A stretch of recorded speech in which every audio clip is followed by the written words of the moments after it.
Hey,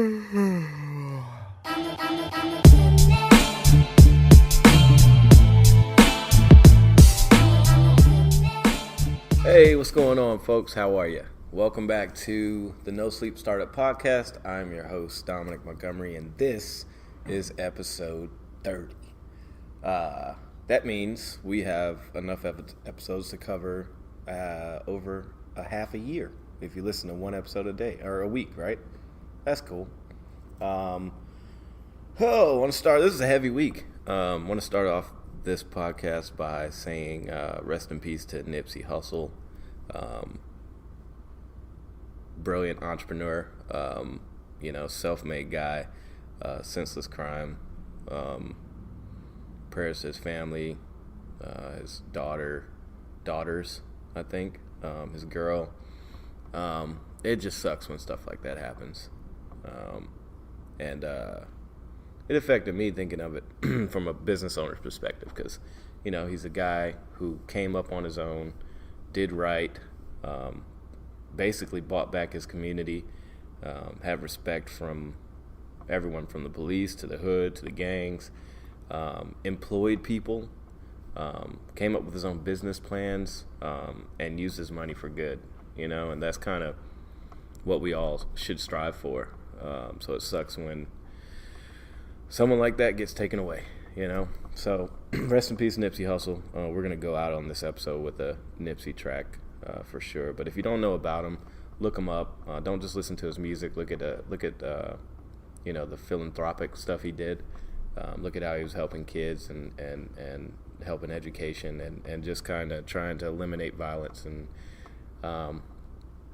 just using his money for good, using his stature for good.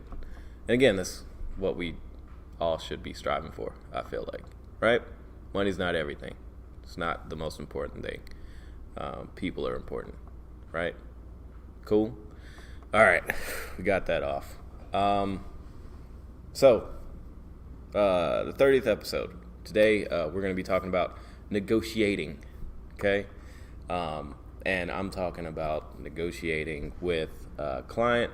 I was going to talk about, negotiating your salary to your boss or negotiating like work for work, but I think it's going to hit you guys better if we talk about like negotiating with a client, a potential client. And a potential client could be like a potential business partner or a potential boss or something like that. But negotiating with a client. Negotiating, it sucks. We hate negotiating.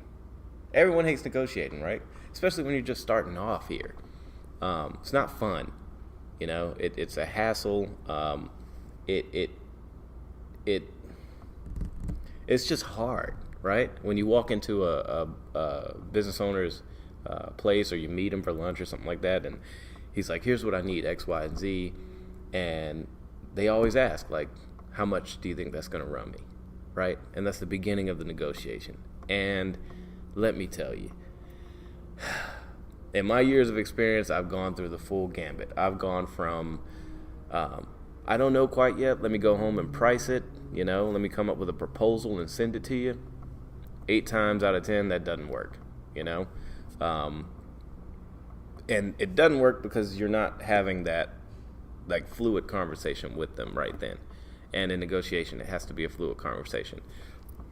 So I say, when that client says, like, how much do you think this is going to cost? You got to start broad, okay? Because if you don't start broad and you give them a price, like a set price, it's going to, what we call is going to anchor you, okay? I heard it said once that the first person to mention the price wins. So if your client mentions his price first, you just lost, okay? If he's like, hey, I need an e-commerce website, it's going to be about 200 products. I need UPS tie-ins. I need it tied into my CRM or my Salesforce, whatever it may be. And he says, and I'm looking to spend around $10,000. Now, you kind of lost there because they have a price set in their mind, but you have to overcome this, okay? And I'm going to get to that later on. But I want to start with, when do you and when don't you negotiate? Okay, this is huge. Knowing this, it's not like we're selling a product, right? We're not selling a set product. It's not like I'm like, hey, I got a box of websites for you, and each website costs $20. We're selling a service, our time, our expertise, and furthermore, our strategy behind it, right? So when do you and when don't you negotiate? I keep saying when you don't negotiate. When do you and when don't you negotiate? Here's when we don't. So we have a service that requires a minimum spend from our experience, okay? We've got a service that costs $5,000 minimum. Why does it cost $5,000 minimum? Because we can't give you results for less, okay, in this service. Well, now, let me step back. We can. However, what we've come into is the clients that don't meet our minimum requirements are, one, the most needy, two, the most time consuming, and three, they're not there long term, right? They're just coming on to test this thing out to see if it works, and they're gonna leave. But if we set a minimum requirement per month, the minimum is $5,000 per month, and they buy in, that means we've educated them on the service. We've educated them on the service. They respect it, they want to use it, and they want to lock in for the long haul, right? So we don't negotiate that price. When do you negotiate? Well, a lot of things come into it, or there's a lot of things that fall into that category. I would say we have negotiated with websites, we have negotiated with SEO services, we have negotiated with, AdWords, stuff like that. But it only works when you can see, what is it? The forest through the trees? When I don't think so. It only works when you can see a relationship and a payout with that client, okay? So remember what I talked about, like giving them a trial period? You can negotiate that, okay? We can say, okay, listen, I usually charge this, but for you, I'm going to charge this. And that price better be double of what you went in there saying you were going to charge, okay? I know that's weird, but follow me. Let's say, for instance, you're sitting down with a client, and he says, okay, remember that e-commerce, we were just talking about e-commerce site, 100 products, I need tie-ins to UPS, I need this, I need that, a million things, right? How much do you think that's going to cost? Your response should be, well, it could be $10,000, it could be $50,000, it could be $200,000. We need to talk through the specifics. That needs to be your answer. That broad, kind of round numbers that doesn't anchor you to a fixed price, right? Let me give you an example. We had a client who, the same kind of deal, they asked for a price. We said it's going to be about, around 10,000, might be 15. And they said, whoa, that's too high, right? We weren't thinking about spending that much. And we said, okay, well, that's our cost. So sorry, but here's what we did. We said, we can help find the right person for you that fits in your budget. However, our referral fee is going to be $10,000. Can you believe that? Said our referral fee to find you the right person is $10,000, which means they're going to spend more for whatever that guy charges that we find them, right? Think about it. If how do I put this? If someone came to you and they said, hey, here's a car, and I'm selling it for $5,000, and you say, I didn't want to spend $5,000, but I want a car like it. And they say, okay, I'll help you find a car like it. It's going to cost you $5,000. What's that going to do psychologically? You're going to be like, well, shoot, man, I should probably consider this one. If this guy is like the expert on these cars, right? It works the same way. If we're the expert and we've taken our time. Now, listen, our main goal is to help this person, right? Our goal is not to manipulate them.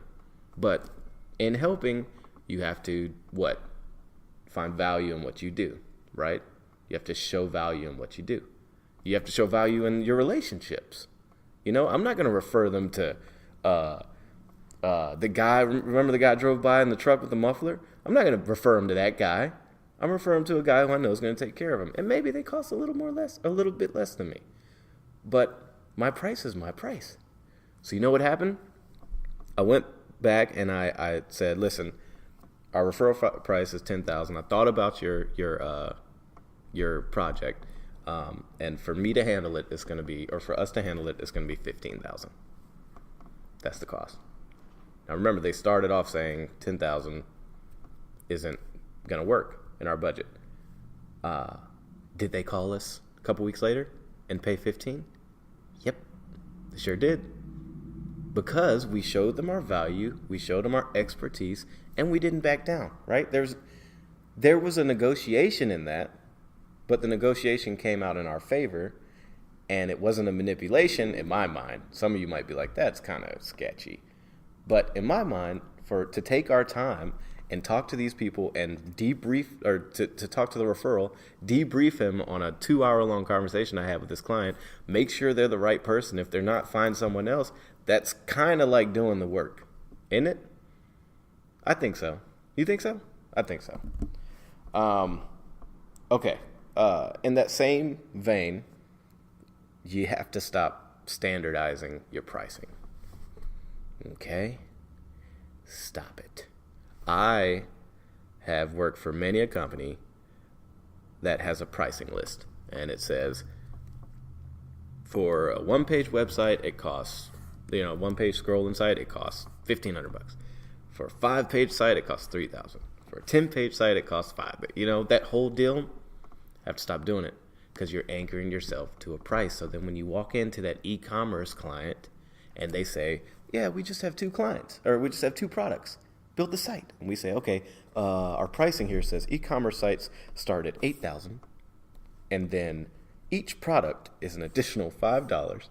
And then if you want to tie in or integrations, they cost $500 a piece. And so that puts you at this price. If you think for a second an e-commerce site's going to really stay at 2 products, or that you're ever going to be done working on this site, dude, Forrest Gump it out of here. Get out of here. Forget about it. Forget about it. All right? It's not going to happen. You ever worked on an e-commerce site?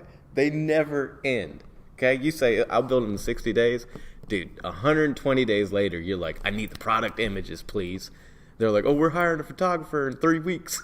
You're like, okay. And because you told them you get the second half of the payment when you're done with the site, you're sitting there working for free at this point. Right? You're in the red. Is that right? The red? The red's bad. The black's good. You're in the red, not the black. Okay. You get that? So listen, my notes. In doing this, what you do is you help them understand what it's like to work with your agency. Okay? Now this is huge. You're going to run across a lot of companies, or a lot of like entrepreneurs even, or small business owners, or big business owners, who are used to having, that, how do I put this, man? Those businesses that have their guy that does the stuff that you do, right? And you're trying to get their business. Well, they're used to like having that guy. They're used to that guy saying, yeah, I'll do it. Yeah, I'll do it. Yeah, I'll do it. Popping in, bringing them fish sandwiches, stuff like that, because that's their only client, and they show up 4 times a week. But listen, if you're an agency owner and you're looking to grow in that way, you have to be very, very specific with the first conversations, the first negotiations, so they know. It's like a lawyer, okay? If you talk to a lawyer on the phone, he's going to charge you. And it's not fair. It's fair to them. I mean, it's fair. I shouldn't have said it's not fair. That finishes my whole point. I mean, that takes away my whole point. It's fair, but here's the thing. We know that they're going to charge us. Why? Because one, that's the industry, but two, they probably told you up front, my hourly fee is $150 an hour or $250 an hour. You know, you send them an email, they're going to read that email slow as shit. Okay, it's going to take them 2 hours to read that email, and you're going to be sitting on $500 because you sent an email asking 4 questions, right?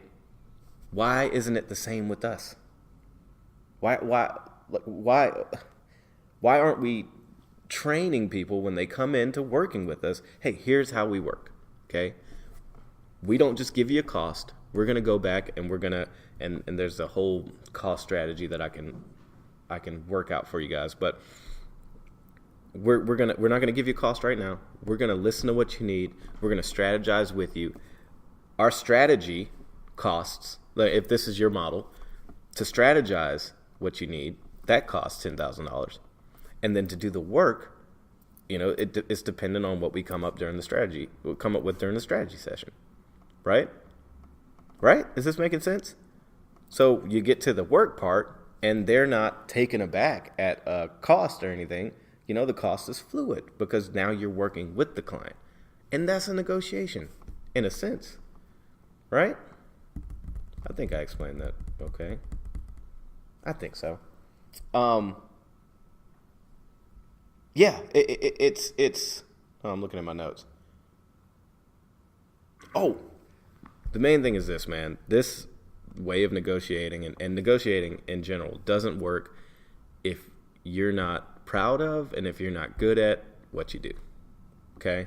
So let's not go in to a meeting with a new service that you've just heard about and you're pitching this thing and now you're negotiating with them for a higher price. Don't do that. Okay? The best thing to do there, if you're new to an industry, if you're new to website building, you're new to design, I always say just start free. You know, that you have to build up your credibility. Do 5 projects for free. Make some case studies so then you can walk into a company and say, look at how many times I've done this. Now I'm worth the cost that I want to ask for. Okay? Cost I want to ask for. But at the same time, we have to realize that in negotiating, dude, we all fall into this trap, okay? We fall into this trap where it's like, man, it's so, like, I can build that so easily, so quickly, right? Why would I charge them, you know, let's say a 1-page site. I could build that in 2 hours. Why would I charge them $5,000, right? It's going to take 2 hours of my time. I'll charge them $500. Hey, man, you're worth for a website that you spent time learning to build, you spent time learning to design, learning to code, learning how to attract people on a site, is now worth $500. It's not right. It shouldn't be that, right? And this is something that I've had to overcome and my team has had to overcome. We work hard to specialize in something. It's like the whole plumber adage, you know? You call a plumber over, you got something in your toilet, okay? Your kids flushed what'd they flush? Kids flushed your, I don't know. They flushed a bag of pretzels down the toilet, okay? Toilet got stopped up. The plumber comes, and it's 3 a.m., right? You only got one. In this scenario, you only have one bathroom, okay? You live in, like, North Hollywood or something. And he comes, and he's like, move. And he goes into the bathroom, and he puts the snake down there, and he pulls out a bag of pretzels, and then he's like, all right, it's $700. And you're like, so what? All you did was dude, you can't say that because he solved your problem. Doesn't matter how fast he did it, right? So I'd encourage you to do this. Whatever you've been charging, okay? You've been charging people $1,000 to build a website. Triple it. See what happens, right? Just ask for it. What's the worst that's going to happen? Because if you ask high and they meet you in the middle, you're $1,000 more than what you were going to charge anyways, right? You know, Tim Ferriss has had this thing that he talked about, and it was like just, you know, asking for stuff, which was kind of, I always think about it. He was like, you know, next time you're in Starbucks, just ask them for 10% off your coffee. and see what they say, right? And that's a practice in just going for the ask, because going for the ask is hard for us. We're, again, introverts. We're new to business. We don't think somebody's going to write a check to us for $50,000 to do something that we're really good at. Why is that? Does that come from working for companies? Like, what is it? I'm asking you, Barrett. What is it? Oh, he wasn't even listening, dude. Oh, man. That was the cut on the phone. Okay. I need some help, guys. I'm with you. Okay. What I was saying was, why don't we think that somebody's going to give us a lot of money for something we're good at? But people don't, they're like, lack of confidence, maybe. It might be lack of experience. It might be because you feel like you're young, and you're like, you just left your job where you made $50,000 a year, and now you're quoting someone for $50,000 for a website. Is that it? Do jobs do that to us? Yep. Huh. Also, mixture of both of those. Mixture of both? Because you have a lack of confidence due to... Lack of confidence due to, yeah. Huh. That's interesting. Tell me your thoughts on that. Like, write me on Twitter. Dominick_TMG Tango Mango Gango. I want to keep this conversation going. That conversation going. But this is about negotiating, okay? So don't standardize your pricing. If somebody asks for your price list, like, hey man, send me an email, let me know how much you charge for certain things, I'll get back to you. Don't waste your time. Don't do it. Or send what you do and don't attach a price to it, and then call them and schedule a call to go over your services. That's a better plan, right? I just had that. I just had a client say, they were referred to me. I called them. They're like, yeah, we want to work with you guys. Send me an email. Let me know what you do. Let me know your pricing, and then let's talk. And then I'll get back to you. And I said, okay, I'll send you a list of services. Let's schedule a time for, it was 2 days later, Thursday, 11 o'clock. Does that work for you? Yeah, that works for me. Okay, I'll call you at 11 o'clock on Thursday. I'll send you a calendar invite. Boom. Because why? I literally got nothing from the guy. What do you need? What are you currently doing? What have you done in the past? What do you plan on doing? What are your competitors doing? We haven't done any of that. So why would you send them a pricing list? Huh? And why are we spending 3 hours at Panera Bread with somebody, strategizing with them? Oh, boy. Dude, I've had so many meetings at Panera Bread. It makes me sick, dude. It makes me sick. Their coffee's not good. Their food's not good. There's no seasoning because there's no black people working there. Sorry.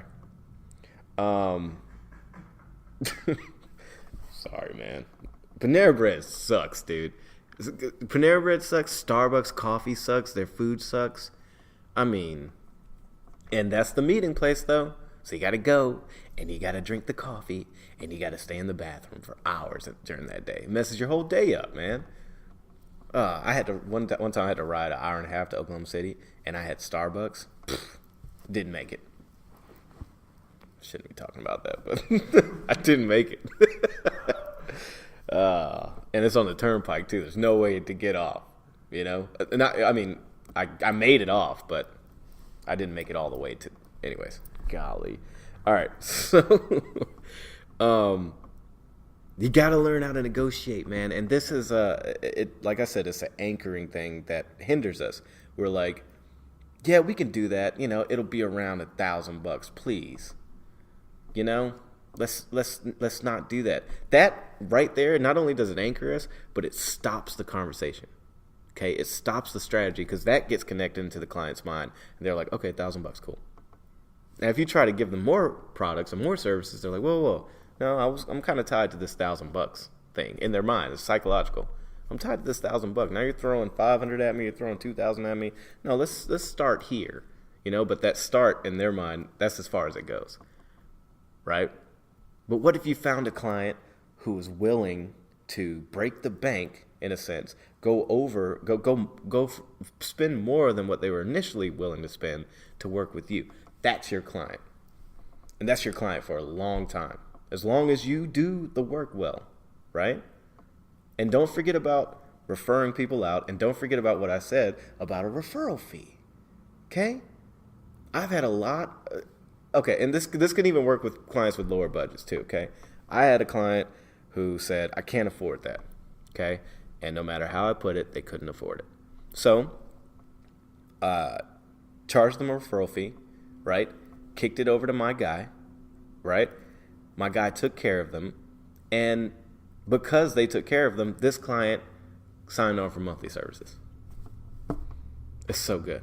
The camera die? It's about to, so I'm just Okay, where are we at on time? 25. 25? Or actually 26. 26? I think that's good, man. I think that's good.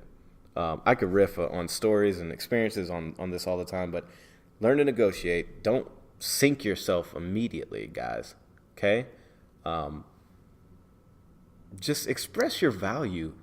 You know, even if you don't feel it, it's going to feel good to quote someone 3 times what you're used to. Okay? And remember what I talked about securing a long-term contract. Split that up. Get that monthly payment so you can have a predictable income for yourself. Okay? But negotiate well. Be the first person to mention the price. Okay? And don't anchor yourself. I said that like 5 times, dude. This is going to have an anchor on it. Watch. The thumbnail. Anyways, listen, man. Quick episode. I hope you got something from it. Remember to give a broad range. You know, oh, that could be 10,000. It could be 50,000. It could be 200,000. Let's talk about it. You know, here's what I charge for my strategy sessions. Here's what I charge for keyword research. Oh man, have you had that? Have you had people call? Have you had people tell you, "Hey, can you do some research and let me know, you know, what keywords we should be using, or you know, or what what CRM we should use, or how this company is doing so well in our market?" Are you doing it for free in the hopes they're going to pay you? What's that do to your value? Huh? It tells them you're a free freelancer.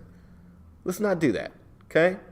Value yourself and freaking charge them what you're worth, okay? Stop thinking like you're not. And I'm guilty of that too, but in the past, not now. We charge what we're worth, sometimes more. And if you ever feel like this project's going to be huge, like I don't want you to ever feel like when you receive a check, you're like, yes, oh, now I have work to do. You know, you should feel like, yes, this is going to cover all my work and then some, right? All right, guys, that's it. I'm done.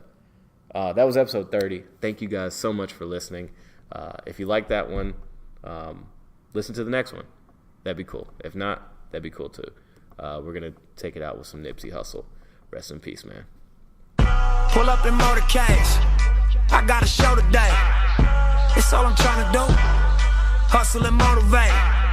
Choppers a throwaway. Hustle the overweight. That's why they follow me, huh? They think I know the way. Cause I took control of things. Ballin' the solo way. And if you pattern my trend, I make you my protege. Lost in that soldier race. You don't know them days. Take you in back of the buildings. Make you expose your rage. Take you across the tracks. Make you explode the face. Now you official now, but you got a soul to save. I just been cooking that new. I'm about to drop in a few. Think if I call it the great, the people gon' call it the truth. I ain't really trip on the credit. I just paid all of my dues. I just respected the game. Now my name all in the news. Tripping on all of my moves. Quote me on this, got a lot more to prove. Remember I came in this shit fresh out the county with nothing to lose. No, on the ground, you. But I don't do it for shit or nothing. No, no, no.